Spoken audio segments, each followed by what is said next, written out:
الحمد لله الرحمن الرحيم مالك يوم الدين إياك نعبد وإياك نستعين اهدنا الصراط المستقيم صراط الذين أنعمت عليهم غير المغضوب عليهم ولا الضالين آمين.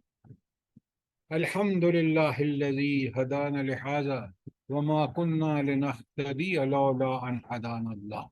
رب اشرح لي صدري ويسر لي امری واحلل عقدۃ من لسانی یفقہوا قولی.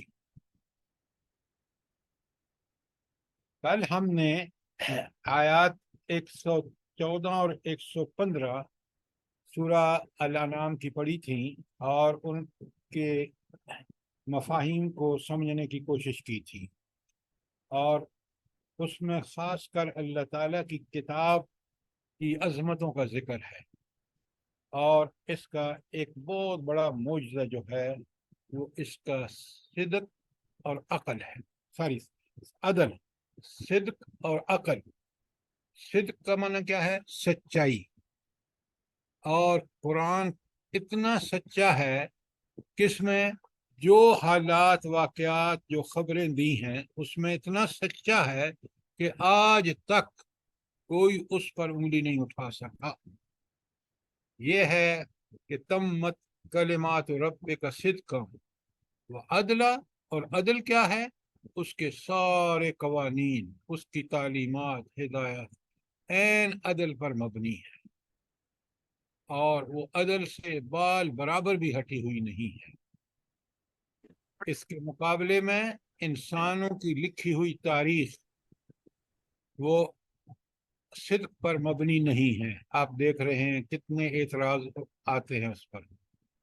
اور قانون جو دنیا کے مختلف اداروں نے دنیا کی بھلائی کے لیے بنائے ہیں وہ کبھی بھی عدل پر مبنی نہیں ہو سکتے. آپ دیکھ لیں، یونائٹڈ نیشن کے قوانین ہوں، IMF کے ہوں، ورلڈ بینک کے ہوں، ایشین ڈیولپمنٹ بینک کے ہوں، کسی ادارے کے ہوں، اس لیے کہ حق صرف اللہ تعالیٰ ہے اور اس کا فرمانا ہی برحق ہے. لوگوں کے پاس ساری دنیا کے لوگ جمع ہو جائیں تو ان کی عقل اس عقل کل مالک کے برابر نہیں ہو سکتی. وہ اپنی مخلوق سے بہت اچھی طرح واقف ہے اور اس کے بنائے ہوئے قوانین بالکل برحق ہے. تو یہ چیزیں کل ہمیں بالکل کلیئرلی، اور میں نے آپ کو لکھوا بھی دیے تھے کچھ پوائنٹس آخر میں، کہ جس میں یہ بات طے ہو گئی کہ اللہ تعالیٰ کی کتاب ہی برحق ہے. آج جو آیت ہے نا، بڑے غور سے سنیے ترجمہ. آیت نمبر 116. بسم اللہ الرحمن الرحیم. وَإِن تُطِعْ أَكْثَرَ مَنْ فِي الْأَرْضِ.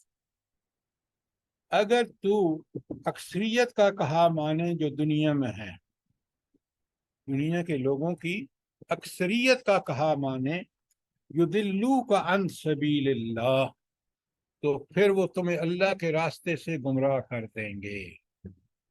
یہ معمولی بات نہیں ہے. آیت کا صحیح مفہوم جو ہے کہ اللہ تعالیٰ فرما رہے ہیں، پھر سن لیجئے اور بڑے غور سے سنیے اور سمجھیے کہ آج دنیا جس فتنے میں مبتلا ہے وہ فتنہ ہے کیا. اللہ تعالیٰ فرمائے وَإِن تُطِعْ أَكْثَرَ مَنْ فِي الْأَرْضِ يُضِلُّوكَ عَنْ سَبِيلِ اللَّهِ. اور اگر تو اکثریت کا کہا مانے جو دنیا میں ہیں تو تجھے اللہ تعالیٰ کی راہ سے ہٹا دیں گے. کیا مطلب ہے اس کا؟ جلدی بتائیے.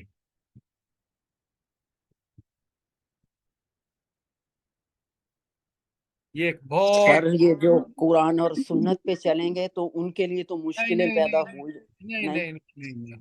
یہاں دیکھیں، قرآن و سنت کی بات آپ کی بالکل برحق ہے، لیکن یہاں کہا گیا کہ اگر تو اکثریت کا کہا مانے لوگوں میں، دنیا میں، تو یہ تمہیں گمراہ کر دیں گے. یعنی کہ اکثریت دنیا نہیں راضی ہو سکتی. اللہ کو راضی کرنا چاہو تو اللہ راضی ہو جاتا ہے، اور اللہ کو ہی راضی کرنا آتا ہے. سر اکثریت اگر غلط چل رہی ہے تو اس کے ساتھ نہیں چلنا چاہیے، حق پہ رہنا چاہیے. ساری باتیں آپ کی